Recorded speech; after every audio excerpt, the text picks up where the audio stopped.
Official welcome and welcome those who are joining us via live stream, and I always appreciate those who are not able to be here and who are listening and watching as well. So you have your notes tonight. We're going to begin a third set of sevens. We've already looked at the seven seals. If you have your little chart in front of you, we've done the seven seals, the seven trumpets, and now we're going to begin the third set of sevens, the seven key figures or personalities of Revelation. And this really is the most pivotal moment in the Revelation. It's about the midway point, really, if you're going through the chapters, but it's a very pivotal moment when these seven key figures, personalities are revealed to us. And the signs that go with them. So tonight we're going to look at the first three of them. These are the first 6 verses of chapter 12. So chapters 12 and 13 pretty much give us the introduction to the entire second half of the 7 years of tribulation. If you notice, we're almost to that thick red line in the middle of the chart, which indicates we're halfway through the tribulation, 7 years, and so we're about almost 3.5 years in now to it. So let's look at the text. I have it's only 6 verses, so I have them written there in your notes, or you can look in your Bibles to look at them together. A great sign appeared in heaven. A woman clothed with the sun and with the moon under her feet and a crown of 12 stars on her head. She was pregnant and cried out in labor and agony as she was about to give birth. Then another sign appeared in heaven. There was a great fiery red dragon having 7 heads and 10 horns, and on its heads were 7 crowns. Its tail swept away 1/3 of the stars in heaven and hurled them to the earth. And the dragon stood in front of the woman who was about to give birth, so that when she did give birth, it might devour her child. She gave birth to a son. I notice that's capital S. There's no question about who that is. She gave birth to a son, a male who is going to rule all nations with an iron rod. Her child was caught up to God and to his throne. The woman fled into the wilderness, where she had a place prepared by God to be nourished there for 1,260 days, or 3.5 years. So that would indicate to us there that we're about the midpoint of the tribulation. So here we are introduced to the woman, the male child, and the dragon. Now, there's no question about who the male child is. That's Jesus. He's identified as the Son, the S-O-N, the Son of God.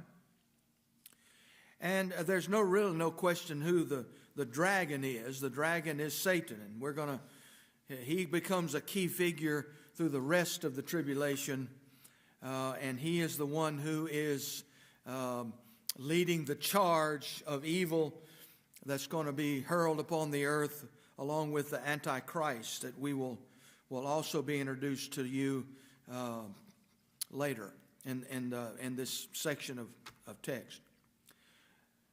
So then, who's the woman? Well, there's been a lot of different interpretations, but I don't think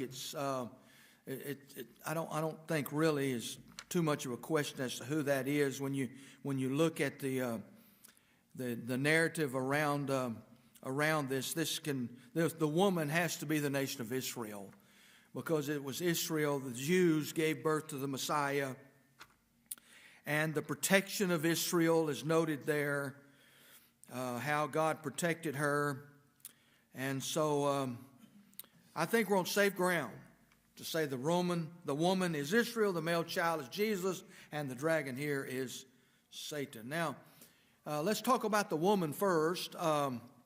There's several ways, several descriptions of her here. She is clothed with the sun, the moon under her feet, and a crown of 12 stars on her head. I list for you there 3 scriptures which I think really undergird the truth that this is Israel. To use the language that's used here. In Genesis chapter 37, you'll recall that Joseph was the 12th son of Jacob. And he was the youngest. No, he wasn't the youngest. He was the one called the 12th one, though. And you remember Joseph was a dreamer. He had dreams, and he would tell his brothers his dreams. And in chapter 37 of Genesis, he tells them about a dream that he had. And in his dream, he saw the sun, the moon, and the 11 stars bowing down to me, he says, which would mean that he interprets the dream. He's the 12th star. They're bowing down to me. Well, you can imagine how those 11 brothers reacted to that dream. They weren't going to bow down to him, not to the little brother. And you remember how they reacted to that. They got, the text says they got jealous, but also they got mad.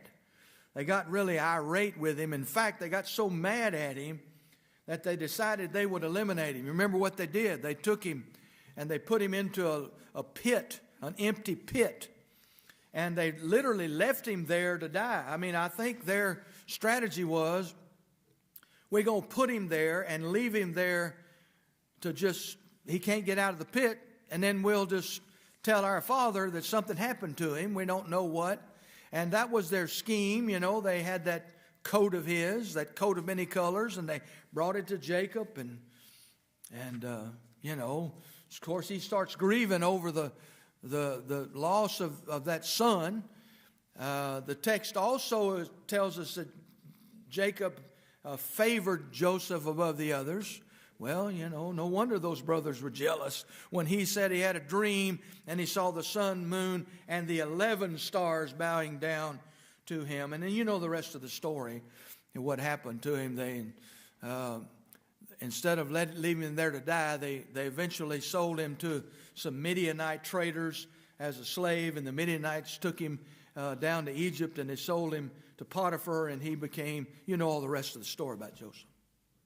So that's one text that gives us a hint, using the language of Revelation, that this is Israel, because Israel became then, the nation became the 12 tribes. Each of the sons had a tribal clan, and so we have Genesis 37. We also have Isaiah 54. I did not record that scripture in your notes, but in Isaiah 54, verses 5 and 6, Israel is referred to as the wife of Jehovah. And then in Romans 9, the Apostle Paul, and actually this is Romans 9, 10, and 11. You got to take those 3 chapters kind of together, where Paul shares his burden for Israel. Now remember, Paul was a Jew. And once he became a believer, once he had that Damascus Road experience, and he became that great apostle to the Gentiles that we know him as, and we've been looking at him in the Acts series that we're doing on Sunday mornings. But Paul, when he writes Romans, he comes there in verses 9, 10, 11 Romans to share his deep burden for Israel, his people, his countrymen. And that burden is that they might be saved. The burden is that Paul wants the Jews to accept Jesus as Messiah like he's done, and to have a conversion experience and to be saved. He's got this deep burden for the Jews. And so in Romans 9, verses 4 and 5, I encourage you to read, if you get a chance, go back and read all of Romans chapter 9 and just keep reading 10 and 11.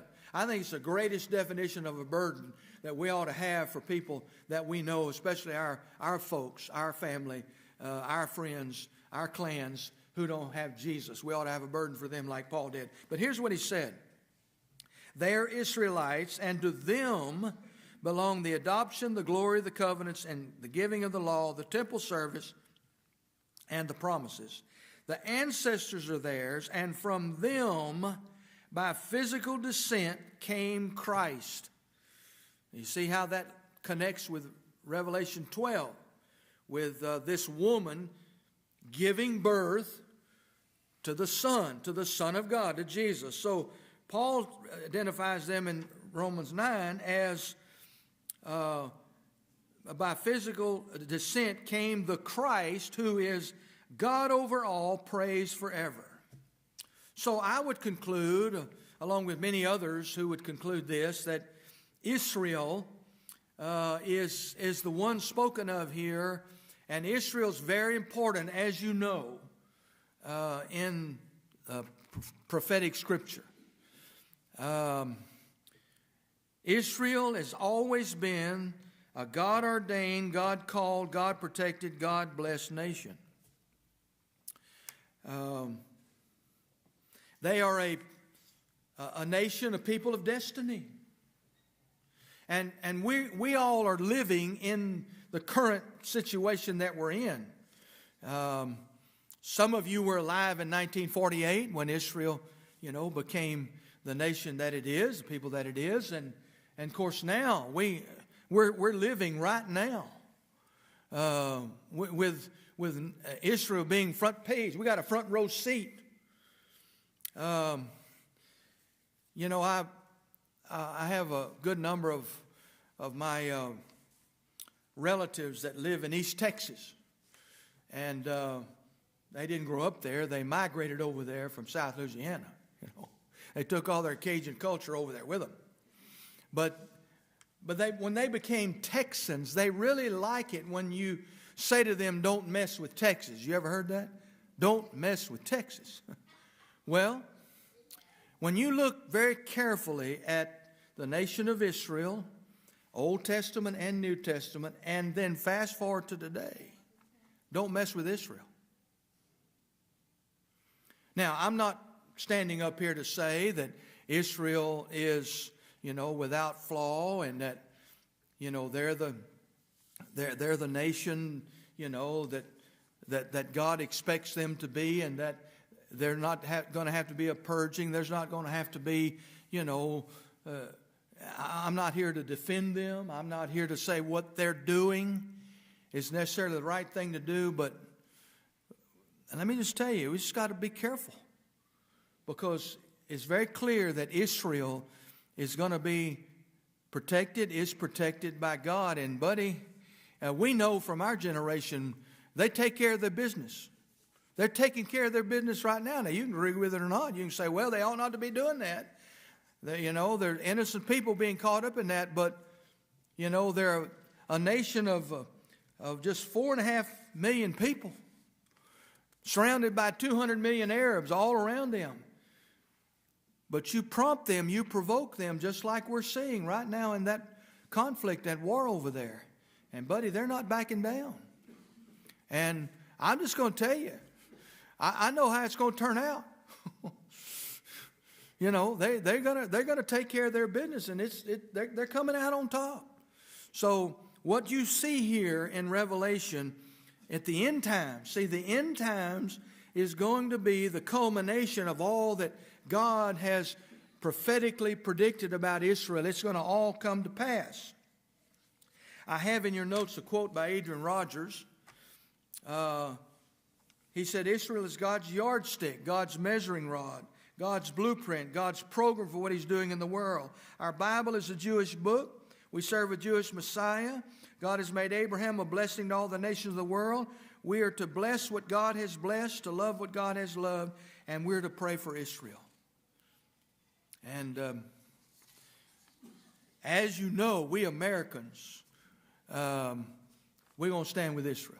I mean, you're going to commit political suicide or suicide in any other way if you want to stand against Israel in any kind of way. That's just the way it is. Well, there's a biblical precedence for that. And again, I'm not here to defend them. I'm not here to say what's going on is the godly right thing to happen, the right way to handle things. No, but it is very, very significant. Israel has a significant place in the providence and plan of God, and it shows up in the end times. All right, now we don't have to say much about the male child. We know who that is. That's Jesus. And he is, in this text here, he is the one birthed out of Israel.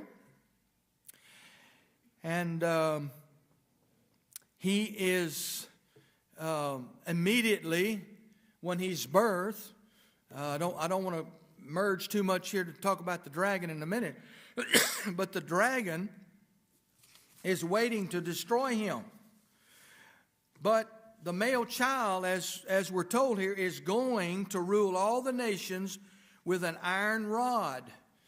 And really, all that we need to hear said here about him is when he is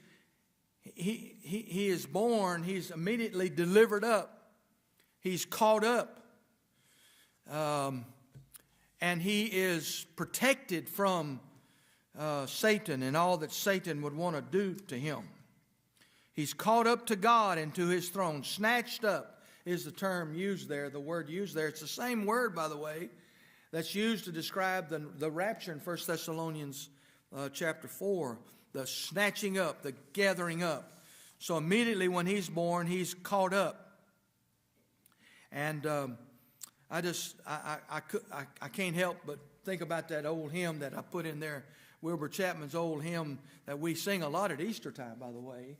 That hymn, one day, living he loved me, dying he saved me, buried he carried my sins far away, rising he justified freely forever. One day he's coming, O glorious day. So that's our Lord Jesus. Now we've already seen in Revelation, there are many other ways that Christ is described and depicted. But here is a very strong sign that Jesus is always going to be protected from the evil one. So now then, let's talk about the dragon, the warlike, fiery red in color, 7 heads, 10 horns, 7 crowns. And you know those numbers are very significant. 7 is the number of perfection, and 10 is the number of completeness. So when you add 7 plus 10 plus 7, you have the full scope of Satan's diabolic earthly power and wisdom. And again, we know who he is. Jesus described him for us plenty in the Gospels. He's the ultimate rebel. He's described here in this text, shining morning star, how you've fallen from the heavens, you destroyer of nations. I'm giving you now Isaiah 14, which I have in your text there. Isaiah, a prophet, one of the major prophets, describes Satan as the ultimate rebel. He's a fallen angel. He's the destroyer of nations. And Isaiah describes him as arrogantly saying, I will ascend to the heavens. I will set up my throne above the stars of God. I will sit on the mount of God's assembly in the remotest parts of the north. I will ascend above the highest clouds. I will make myself like the Most High. But of course, you'll be brought down to Sheol, into the deepest regions of the pit. That's who Satan is. That's who he was. He was an angel, but he rebelled and he fell. And here in Revelation 12:4, we're told that Satan, when Satan rebelled, his tail swept away 1/3 of the stars in heaven and hurled them to the earth. Okay, well, that's very prophetic, because we know from Old Testament prophecy that 1/3 of all the angels in heaven rebelled with him. And so don't shudder at that. Say, well, that's a lot of angels that have become the demons and the diabolical spirits, rulers, the principles and powers of the earth. Satan has at his disposal. But remember, 2/3 did not rebel. So even though 1/3 rebelled with him, there's 2 heavenly angels for every 1 demon. That's pretty good odds. I'll take those odds, won't you? 2 against 1. Well, it just reminds us of the power and the destroying nature of Satan. Now, we're just introduced to him here. We're going to see as we go through the second half of the tribulation a lot of what he's doing and a lot of what he's after. And this really is the beginning of Satan's, what we would say, the last hurrah. Now, we know already that Satan's a defeated foe, right? We know that. But we live in a fallen world. We live in an evil society. We live with evil all around us. And we have to exist in the totality of an evil world and evil society. But we just have to remind ourselves as believers that in the end we win and Satan loses. He's already lost. Christ defeated him on the cross once and forever. But he's allowed to be loose in the earth. And he's allowed, as Job reminds us, that Satan can tempt us and Satan can try to destroy us, but Satan cannot have ruler and control over our lives. And you remember that incident in Job, when Satan's strutting around heaven saying, well, I guarantee you, if Job goes through all kind of calamities and all kinds of struggles, and if you take away his family and take away all his possessions, he'll reject you. And you remember, God allowed Satan to do all those things to Job, except for one thing: he couldn't take his life. So Satan has no real power over our lives except to try to make us miserable and make it tough for us and all these evils that will come upon us, but he can't take away our salvation. He cannot destroy our lives. And his desire here, I think we have a good picture of that for us. His desire here was to devour the child as soon as Jesus was born. But God snatched him out of the way. You remember after Jesus was born, there was one who probably was the personification of Satan himself, and that was Herod, who tried to destroy Jesus. You remember how God protected the infant Jesus from all of that? Well, again, that's just an illustration of how God protects Jesus, how God has protected Jesus. And then now, verse 6, the woman, Israel, is miraculously preserved by God for the remainder of the tribulation. And were it not for this protection, the antagonistic threats of Satan would lead to the annihilation of Israel. But it's not going to happen. It's not happening now, and it's not going to happen then.